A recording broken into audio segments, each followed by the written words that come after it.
అంగన్వాడీ టీచర్లు మేమన్నా దొంగలమా? Face capture చేసిర్రు. ఎలక్షన్ల ముందు ఒక మాట, ఎలక్షన్లు అయిపోయినాయి ఇంకా నేను గద్దెకెక్కినా అని అనుకుంటుండు. కానీ మళ్ళీ రాజకీయం చేయాలనుకుంటే ఖచ్చితంగా వెంటనే ఆ అంగన్వాడీ టీచర్ల సమస్యలు కొన్నైనా పరిష్కరించాలి. మంత్రులకు ఎమ్మెల్యేలకు 2 లక్షలు శాలరీస్ ఇస్తాడు. 2 లక్షలు ఇస్తేనే బతుకుతారా వాళ్ళు? ₹1,00,000 బతకారా? మరి మేమెందుకు ఇంత హీనంగా బతకాలి? వాళ్ళు మనుషులే, మేము మనుషులమే కదా. వాళ్ళకి ఎందుకు అంత లగ్జరీ లైఫ్? మేమే ఎక్కువ అవుతుంది. వర్క్ ఏమో పెంచుతున్నారు కానీ జీతం ఏమో పెంచట్లేదు. దాని గురించి మేము ఇంకా చాలా సమస్యలు ఉన్నాయని ఇక్కడికి వచ్చినాం సార్. ముస్లింలకైతే రంజాన్ వచ్చింది. రంజాన్ పండుగ కూడా జీతాలు లేవంటే వాళ్ళు ఏడుస్తున్నారు పాపం. జీవితాంతము అంగన్వాడీ అంటేనే మేము జీవనం సాగడానికి కోసమే మేము అంగన్వాడీ చేస్తున్నాము. చేసినంత మాత్రాన మాకు అస్సలు ప్రతి ఒక్కటి సమస్యని, ప్రతి ఒక్కటి మాకు ఇంట్లో ఇల్లు, సంసారం, పిల్లలు బాధ అనేది ఎక్కడ మర్చిపోతున్నామో, కానీ అంగన్వాడీ సమస్యలు అనేటివే ఎక్కువ ఉన్నాయి సార్. జీతం పెంచుతా అని మేనిఫెస్టోలు అన్నాడు, తొక్కన్నాడు, ఏదో అన్నాడు. ఇంతవరకు ఏం చేయాలి? అంగన్వాడీ చాలా ఆడుకునే విధంగా చేసేస్తున్నాడు తప్ప ఆయన కోటీశ్వరులు అసలు ఎవరిని చేస్తున్నాడో అది రేవంత్ రెడ్డికే తెలియాల. కాక ముందుకు మేము పిలిస్తే వస్తామన్నారు. ఓట్లు అయిపోయినాయి కదా, గెలిచిండు కదా. గెలిచిన తర్వాత తను ఎందుకు వస్తాడు? ఇంకా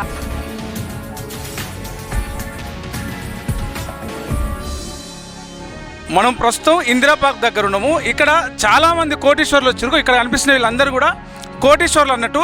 అంటే 1,000,000 మంది కోటీశ్వర్లో కొంతమంది కోటీశ్వర్లు ఇక్కడికి వచ్చారు. ఇక్కడ కూడా కొంతమంది కోటీశ్వర్లు కూర్చున్నారు. అసలు ఈ వీళ్ళు కోటీశ్వర్లు అయ్యిరా కాలేదా, ఎందుకు వచ్చారు, వాళ్ళ బాధ ఏంది మాట్లాడి తెలుసుకునే ప్రయత్నం చేద్దాం. అమ్మ, కోటీశ్వరాలు అయినాను, ఏం పని చేస్తావు?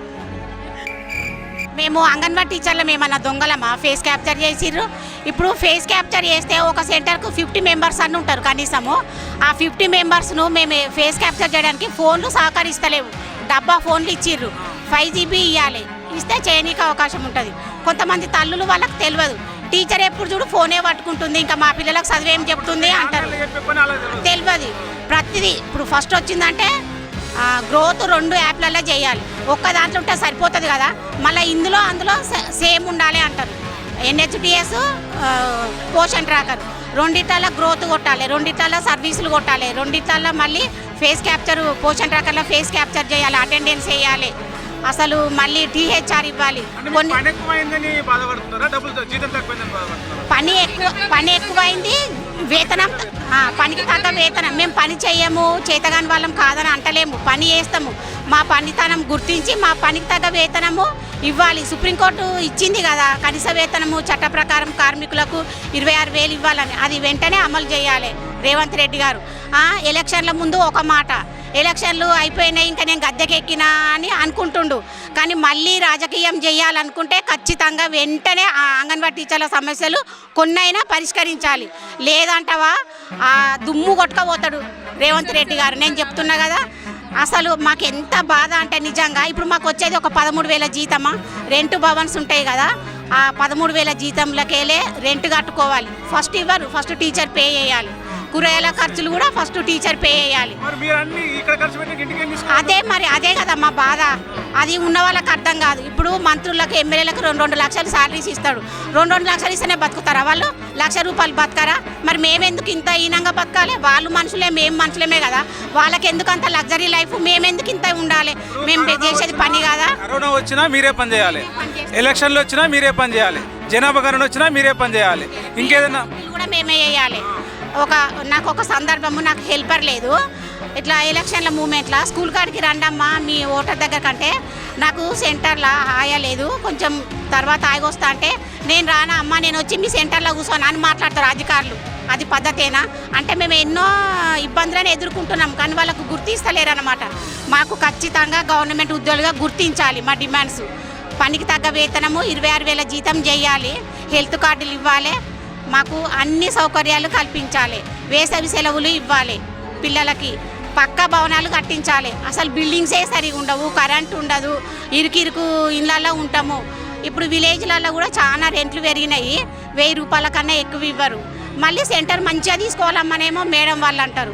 అంటే టీచర్ ఇంట్లో నుంచి పెట్టుకోవన్నా ఇన్ని రకాల ఇబ్బందులు ఉన్నాయి. అసలు మా ఇబ్బందులు అని చెప్పాలంటే ఒక రోజు టైం కూడా సరిపోదు. అందుకనే ఇప్పటికైనా రేవంత్ రెడ్డి గారు మా సమస్యలను గుర్తించి మమ్మల్ని కనీసము మనుషులుగా భావించి మేము చేసే పనితనం గుర్తించి మా డిమాండ్స్ను కొన్నన్నా నెరవేర్చాలని రేవంత్ రెడ్డి గారిని కోరుతున్నాం. అంటే మొత్తం మీద అంగన్వాడీ కార్యకర్తలు ఏం చెప్తారంటే అంగన్వాడీ కార్యకర్తలు ఆగమైపోతున్నాం మేము, మా మీద పని అన్ని రకాల పని మాకే చెప్తారు. ఇటు స్కూల్లో పిల్లల్ని చూసుకోవాలి, ప్రైమరీ స్కూళ్ళు ప్రీ ప్రైమరీ స్కూల్ అని చెప్తున్నారు, కానీ కనీసం వాటి బాధ్యత మాకు అప్పచెప్పి మాకు జీతం వేస్తే మేము మా జీతం వెళ్తుంది, మాకు జీవితాలు బాగుపడతాయి. ప్లస్ ఈ పని ఒత్తిడి కూడా తగ్గించండి, పని ఒత్తిడి ఉన్నా సరే పనికి తగ్గట్టుగా జీతం అయినా వేయండి, కనీస వేతనాలు కూడా మీరు అమలు చేస్తలేరు. అంగన్వాడీలతోటి చాలా గొడ్డు చాకరీ చేయించుకుంటారు. ఈ గొడ్డు చాకరీ వల్ల మీకు అసలు ఎట్లా కూడా న్యాయం కాదని చెప్పేసి వాళ్ళు ఆవేదన వ్యక్తం చేస్తూ ఉన్నారు. మేము దుబ్బాక ప్రాజెక్ట్ నుండి వచ్చినాం సార్. అయితే మేము శాలరీస్ మాకు చాలా తక్కువగా ఉన్నాయి. చాలా 24 సంవత్సరాల నుంచి వర్క్ చేస్తున్నాము. ఫస్ట్ స్టార్టింగ్లో 500 శాలరీ నుంచి మేము చేసుకుంటూ వస్తున్నాము. ఇప్పుడు కొంచెం శాలరీ పెంచుతారేమో అంటే ఇప్పుడు ఈ సార్ వచ్చిన దగ్గర నుంచి అసలు ₹1 కూడా పెంచలేదు. కేసీఆర్ ఉన్నప్పుడు పెంచిండ్రు. అట్లానే మాకు స్కూల్లో వర్క్ ఎక్కువ అవుతుంది, వర్క్ ఏమో పెంచుతున్నారు కానీ జీతం ఏమో పెంచట్లేదు. దాని గురించి మేము ఇంకా చాలా సమస్యలు ఉన్నాయని ఇక్కడికి వచ్చినాం సార్. ఏమడుగుతున్నారు, మీరు ఏం డిమాండ్ చేస్తున్నారు, ప్రభుత్వం ఎట్లా అధికారులు ఎట్లా స్పందిస్తున్నారు? హాఫ్ డే స్కూల్ కావాలని చెప్పి వచ్చినాం సార్. మేము ప్రైమరీ స్కూల్కి ఏమో హాఫ్ డే ఉంటే మాకు అంగన్వాడీలో చిన్నపిల్లలు ఇంకా సార్ మాకు హాఫ్ డే లేవు, ఏం లేవు. వాళ్ళకు తట్టుకునే శక్తి కూడా ఉండదు చిన్నపిల్లలకు. పెద్దవాళ్ళకి ఇచ్చినప్పుడు మాకు కూడా ఇవ్వాలని కోరుచున్నాం సార్, అంతే. నెల రోజు మే మొత్తం సెలవులు ఇవ్వాలని కోరుచున్నాము. ఇంతకుముందు కూడా మే నెల మొత్తం సెలవులు ఇచ్చారు. ఇప్పుడు కూడా అదే విధంగా కంటిన్యూ చేయాలని సార్ని అడగడానికి వచ్చాము. ఇప్పుడు మీరేమో జీతాలు పెంచమని అడుగుతున్నారు, ప్రభుత్వం ఖజానాలో డబ్బులు లేవు, జీతాలు ఎట్లా పెంచాలి అంటున్నారు. ఎంత జీతం వస్తుంది మరి ఎట్లా సార్? మేము అంగన్వాడీలో మేము ఏదో పొద్దున్న లేచినామంటే అదే పని. మాకు కొందరు మొత్తం అంగన్వాడీల మీదనే దాని మీదనే బతుకు తెరువు ఉంది, వేరే జాబ్ లేదు, ఏం లేదు. ఇప్పుడు పాపం ముస్లింలకైతే రంజాన్ వచ్చింది, రంజాన్ పండుగ కూడా జీతాలు లేవంటే వాళ్ళు ఏడుస్తున్నారు పాపం. ఇప్పుడు మాకు కూడా ఉగాది వస్తుంది, అన్నీ వస్తున్నాయి సార్. మాకు కూడా ఖర్చులు ఏమో డిమాండ్గా పెరుగుతున్నాయి బాగా.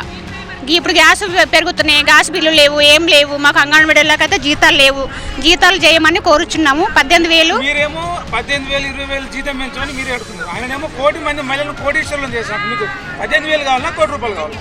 కోటీశ్వర్లు ఏమొద్దు సార్, అడిగిన జీతం ఇస్తే సరిపోతుంది సార్, అంతే. 18,000 జీతం చేస్తే చాలు సార్. కోటీశ్వర్లు అనేది ఏం ఆశ లేదు అంతగానో అంటున్నారు సార్. ఇది ప్రజాపాలన 99 రోజుల ప్రణాళిక అని రోజువారీ కార్యక్రమాలని మాకు మొన్న టైం టేబుల్గా రాయించిండ్రు. దానివల్ల మేము సెలవులను కోల్పోతామని అది కూడా అడగడానికనే వచ్చినాం సార్ ఇక్కడికి. మే నెల మొత్తం సెలవులు ఇవ్వాలని అడుగుతున్నాం. ఎట్లా అమ్మా ఇంత దూరం వచ్చిన మరి ధర్నా చేసిర్రా? మీరు వచ్చిన ఉద్దేశం ఏముందో అది నెరవేరేలాగా చెప్పిర్రా? మేము ధర్నా చేయడానికి వచ్చినాం సార్. వస్తే మమ్మల్ని ధర్నా చేయకుండా ఎక్కడోళ్ళని అక్కడ అరెస్ట్ చేసిర్రు. మేము పొద్దున లేవగానే ధర్నాకు స్టార్ట్ అవుతుంటే ఎక్కడోళ్ళని అక్కడ అరెస్ట్ చేసే ముందు ఇళ్ళల్లోకి వచ్చి అరెస్ట్ చేస్తామని ఇళ్ళల్లోకి వచ్చిర్రు. అయినా మేము ఆగలేక తప్పించుకొని ఎక్కడోళ్ళం అక్కడ ఇందిరా పార్కు చేరుకున్నాము. ఇక్కడికి చేరుకున్న తర్వాత కూడా ఇక్కడ ధర్నా చేయనీయకపోవడము చాలా విచారం సార్. ఇది ఏ ప్రభుత్వం అయినా కానీ అడిగే హక్కు ఇచ్చింది, ధర్నా చేసినాము. కానీ ఇలాంటి ప్రభుత్వాన్ని మేము ఎప్పుడు చూడలేదు సార్. అంత తప్పించుకొని పోలీసులను తప్పించుకొని ఇంత ఎండల వచ్చే ఇక్కడ ధర్నా చేయాల్సినంత అంత సమస్యలు ఏమన్నాయి? మాకు జీవితాంతము అంగన్వాడీ అంటేనే మేము జీవనం సాగడానికి కోసమే మేము అంగన్వాడీ చేస్తున్నాము. చేసినంత మాత్రాన మాకు అస్సలు ప్రతి ఒక్కటి సమస్యని, ప్రతి ఒక్కటి మాకు ఇల్లు సంసారం పిల్లలు బాధ అనేది ఎక్కడ మర్చిపోతున్నామో, కానీ అంగన్వాడీ సమస్యలు అనేటివే ఎక్కువ ఉన్నాయి సార్. ఆ సమస్యలు ప్రభుత్వానికి ఎన్నిసార్లు వినిపింపజేసినా కానీ ఎక్కడేసిన గొంగడు అక్కడనే ఉన్నది సార్. అంటే మా అంగన్వాడీలు అంటే మేము అసలు సెలవులు లేకుండా ఎండాకాలం వేసవి సెలవులు కూడా లేకుండా మాత్రం పనిచేపిస్తున్నారు అని చెప్పేసి వాళ్ళు ఆవేదన వ్యక్తం చేస్తున్నారు. మరి ఇక్కడ కూడా కొంతమంది అంగన్వాడీ కార్యకర్తలు ఉన్నారు. వీళ్ళు ఎందుకు వచ్చారు ఇంత ఎండల, ఇలా బాధ ఏంది? నిజంగా వీళ్ళలో ఎవరైనా కోటీశ్వరులు అయ్యారా? 18,000 కోసం అడుగుతున్న వాళ్ళు ఎంతమంది కోటీశ్వరులు ఉన్నారు ఒకసారి అడుగుతాం. మీరు 1 కోటి మంది మహిళలను కోటీశ్వరులను చేస్తామని చెప్పేసి అన్నాడు అప్పట్లో ముఖ్యమంత్రి గారు. మరి ఎవరైనా మీ ఊర్లలో కానీ మీ అంగన్వాడీ టీచర్లను కానీ కోటీశ్వరులను చేసిర్రా? మీరేమో 18,000 జీతం పెంచమని అడుగుతారు. కోటీశ్వరులు అవుతారా? 18,000 జీతగాలు అవుతారు. 18,000 జీతం పెంచుతా అని మేనిఫెస్టోలు అన్నాడు, తొక్కన్నాడు, ఏదో అన్నాడు, ఇంతవరకు ఏం చేయాలి. అంగన్వాడీ టీచర్లు అడుక్కునే విధంగా చేసేస్తున్నాడు తప్ప ఆయన కోటీశ్వరులు అసలు ఎవరిని చేస్తున్నాడో అది రేవంత్ రెడ్డికే తెలియాలా. ధర్నా చేద్దామనంటే కనీసం పర్మిషన్ ఇచ్చిన అధికారులు లేడు. అసలు రేవంత్ రెడ్డి వచ్చిన తర్వాత మమ్మల్ని మొత్తం రోడ్ల మీద తిప్పుడు తప్ప ఆయన చేసింది ఏమీ లేదు. అరెస్టులు ఎక్కడెక్కడ అరెస్టులు చేసినాక ఎక్కడ ధర్నాలు చేస్తాం, ఎక్కడ నుండి కొట్లాడతాం? మాది యాదగిరిగుట్ట. యాదగిరిగుట్ట నుంచి వచ్చారు. ఎట్లా బస్సులు వచ్చినా? బస్సులలో వస్తే ఆ బస్సులలో ఫ్రీ బస్సులు పెట్టి అది ఎందుకు పెట్టిండో ఆయనకే తెలవాలా. మేము బస్సులు ఎక్కితే కనీసం రెస్పెక్ట్ నిలబడదామంటే కాలు పెడదామంటే ప్లేస్ లేకుండా. అంటే ఎట్లా అంత సమస్యలు ఏం ఫేస్ చేస్తున్నారు మీరు? ఇంత ఎండల ఆ బస్సులలో ఇబ్బందులు పడి పోలీసులు దాటుకొని వచ్చి ధర్నా చేసేంత సమస్యలు ఏం ఫేస్? మాకు ప్రతి ఒక్కటి మేము పోయిన నుండి పిల్లలని చూడాలి చెయ్యాలి అని అంటే కనీసం మాకు తిందామంటే తిండికి లేకుండా మేము పనులు అన్నీ ఆన్లైన్. ఇంతమందికి అన్నీ ఆఫ్లైన్ ఉండేది, ఇప్పుడు అన్నీ ఆన్లైన్ అయిపోయినాయి. ఆన్లైన్ వచ్చిన తర్వాత సరే అవైనా చేసాం, మాకున్న వాటిని ఇవ్వని అంటే మళ్ళీ ప్రీ ప్రైమరీ అని కొత్త ప్రీ ప్రైమరీ పెట్టిండు. ఆ ప్రీ ప్రైమరీ వల్ల టీచర్ ఒకరు ఆయా ఒకరు అదేదో మాకే ఇవ్వండి మేమే చేస్తామని రేవంత్ రెడ్డిని అడుగుతున్నాం. అది కూడా వేయట్లేడు. అది ఇంకా దానికోసమే మేము ఈ రోడ్లు ఎక్కవలసి వచ్చింది. ఆ జీతమైనా సరే అది మాకు ఇవ్వండి అని. అంగన్వాడీలు అంటే సొంత నా అక్క చెల్లెలు లాంటి వాళ్ళు, మీకు ఎప్పుడు పిలిచినా రేవంత్ అన్న అని పిలిస్తే నేను వస్తా అని చెప్పేసి అప్పట్లో సభలలో చెప్పిండు. మరి ఇప్పుడు వస్తలేడా? మీరు పట్టించుకుంటలేడా? అది ఓట్లు కాక ముందుకు మేము పిలిస్తే వస్తామన్నారు. ఓట్లు అయిపోయినాయి కదా, గెలిచిండు కదా, గెలిచిన తర్వాత తను ఎందుకు వస్తాడు? ఇంకా అక్క చెల్లెలు లేరు, అక్క చెల్లెలు గుర్తుకొస్తే ఇద్దరు రోడ్ ఎందుకు ఎక్కవలసిన అవసరం వస్తుంది? బస్సులో వస్తే కూడా వాల్యూ లేదు. అక్కడ జెంట్స్ కూర్చుంటారు, మేము ఆడవాళ్ళని మేము టికెట్ పెట్టి కొంటున్నామని కూడా మమ్మల్ని చీఫ్గా మాట్లాడుతున్నారు. అందులో కూడా బస్ ఎక్కితే కూడా లేదు. ఆ ఫ్రీ బస్సు మేము డబ్బులు పెట్టుకొని వద్దామన్నా లేదు కదా, ఫ్రీ బస్ అన్నారు. అది ఎక్కితే అక్కడ ఎక్కిన పక్క మంది జెంట్స్ కూడా మాకు వాల్యూ ఇవ్వట్లేదు. ఏం లేదు. ఎప్పుడు 24 hours ఇంట్లో వర్క్, తర్వాత 8 hours అంగన్వాడీలో జాబు. అదే తప్ప మేము రెగ్యులర్గా బస్సులలో తిరిగే చాయిస్ లేదు. ఎప్పుడన్నా 3 months 6 monthsకు ఫెస్టివల్స్కే అమ్మగారి ఇళ్ళకి వెళ్ళడం, అత్తగారి ఇళ్ళకి వెళ్ళడం అడుగుది. ఫ్రీ బస్ వల్ల లేడీస్కు ఎవరో కొంచెం 20% ఇంట్లో ఉండే లేడీస్కి యూజ్ అవుతుంది తప్ప మాలాంటి ఎంప్లాయీస్కి యూజ్ కానే కాదు. మహిళలకు ఫ్రీ బస్సు పెట్టి కొన్ని కోట్ల రూపాయలు మిగిలిచ్చినాం, కొన్ని కోట్ల రూపాయలు వాళ్ళ ఖర్చు కాకుండా చూసినాం. ఆర్టీసీకి కొన్ని కోట్ల రూపాయలు మేము కట్టినామని చెప్తున్నాం. అలా కట్టినదని బదులు మాకు అదేదో ఆ శాలరీస్ మాకు పెంచి మేము మా పిల్లల్ని మంచిగా ఎడ్యుకేటెడ్ చేసుకునేటట్టు, ఇంట్లో మంచిగా మేము అన్ని సదుపాయాలు చూసుకునేటట్టు చేయొచ్చు కదా అని అడుగుతున్నాము. ఆ ఫ్రీ బస్ వల్ల ఉపయోగం లేనే లేదు. ఇక్కడ ఉంది ఒక అమ్మ ఉంది, మాట్లాడినప్పుడు మాట్లాడిన వస్తుందా? 4000 పింఛన్ వస్తుందా? ఏ అత్తలేదు, పింఛన్ లేదు, ఏం లేదు, పింఛన్ లేదు, ఏం లేదు. పెట్టుకుంటే అయిపోయాను. 35 ఏళ్ళ నేను చేయబట్టి పని 35 ఏళ్ళ. ఇప్పుడు ఇగో ఆయమ్మ దిగిపోతే పైసలు ఎత్తలేడు, ఆయమ్మలను పెట్టుకుంటలేడు. టీచర్లు దిగిపోతే కానీ 1 రూపాయి ఇస్తలేడు. 2 లక్షలు ఇస్తున్నా, 2 లక్షలు లేవు, రూపాయి లేవు, ఇస్తలేడు. జీతం కూడా వేయలే ఇప్పుడు. మరి పోలా సార్ ఎంతనా? 10,000 7,800 మొదలుంది. 200 150 ఇంతే ఉండే మొదట్లో. మళ్ళీ నన్ను దిగిపోయిన దాన్ని బొక్క టెస్ట్ పెట్టిన వాళ్ళే మళ్ళీ నేను ఎక్కిన 2 ఏళ్ళ ఎక్కిన. ఇక 1 ఏడాది అయితే అయిపోతున్నాయి. చేస్తున్నా ఏం అడగాలి? ఇక నేను ఏం అడగాలి? టీచర్ అమ్మందుకు నేను వచ్చినట్టు పని తక్కువ ఎందుకు? నెలకు జీతం వేయాలి, పింఛన్ పెంచాలి, పింఛన్ వేయాలి, గంతే. పింఛన్ ఎత్తడో సత్తడో ఎప్పుడో ఎత్తాడు, మనకేం మరి ఏం చేస్తాడు? మనకి ఏం మేలు చేస్తుండు? ఇప్పుడు మనకు ఏమైనా మేలు చేస్తున్నాడు? పింఛన్ ఇస్తా, అది ఇస్తా, 4,000 పింఛన్ ఇస్తా, 4,000 పింఛన్ లేదు, 4,000 పింఛన్ లేదు, 1 రూపాయి లేదు.